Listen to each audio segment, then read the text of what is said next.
get online and I see in the summer pictures of homes for sale with snow in the front yard. That just tells people this home sucks. One of the hardest things to analyze is whether a real estate agent can sell a home for more money than another real estate agent. And that's because you don't ever get the same exact house on the market at the same time with two people competing against each other. It just doesn't happen. Well, I found one that is the exact same house. This is kind of fun. I'm not going to give the sold price because we try to keep sold prices confidential. I sold this house for X amount and I did it in 2 weeks. What happened was the buyer that bought the house, they had their own real estate agent. 2 years later, they were relocating out of state. So that real estate agent put the price of that house higher because the market had gone up at least 7%. It was a better market than when I had sold the house. Rightfully so, they put the price higher. Well, guess what? They tried a full service brokerage, they tried a relocation brokerage, and finally, at the end of 6 months, they sold it. But it sold for almost $40,000 lower than what I had sold it for 2 years prior. So for it to sell $40,000 lower than what I had sold it for is proof that real estate agents and what they do matters when it comes to selling your home. The first thing is presentation.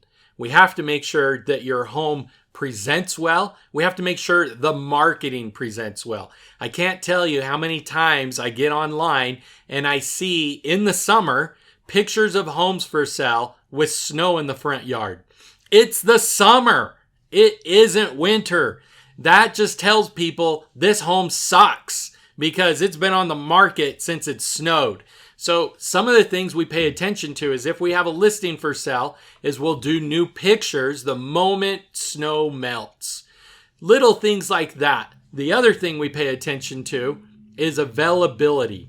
It's availability of the seller to be able to show it on a moment's notice. It's the availability of the brokerage to be able to respond to people interested in the property on a moment's notice, and the ability for us to be able to show that home, run out there and sell it on a moment's notice.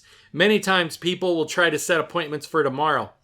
If someone's in front of your house, they might not come back. The key is we need to get them in within 15 minutes. We can't wait till tomorrow. We got to catch them in the moment. Presentation, availability, negotiating. You have to know the right things to say to create urgency. So many times real estate agents will say to me, Dave, will you call me if you have any other interest on this property? Because if you do, then maybe we'll write an offer.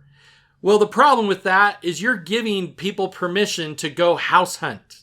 And you don't want to give them the permission to go house hunt. But this is a common practice in the real estate industry where agents will ask the listing agent, give me a call if you have something. We're going to go look at more homes. You never give them permission to do that. You have to create urgency. The urgency is one reason why it took me 2 weeks to sell a house for more money versus 2 other real estate brokerages taking 6 months, 2 years later, and selling it for less money. So if the agent you use is implementing all of these things I'm talking about, it will matter for what price you get on your home sale and how quick you sell your house for.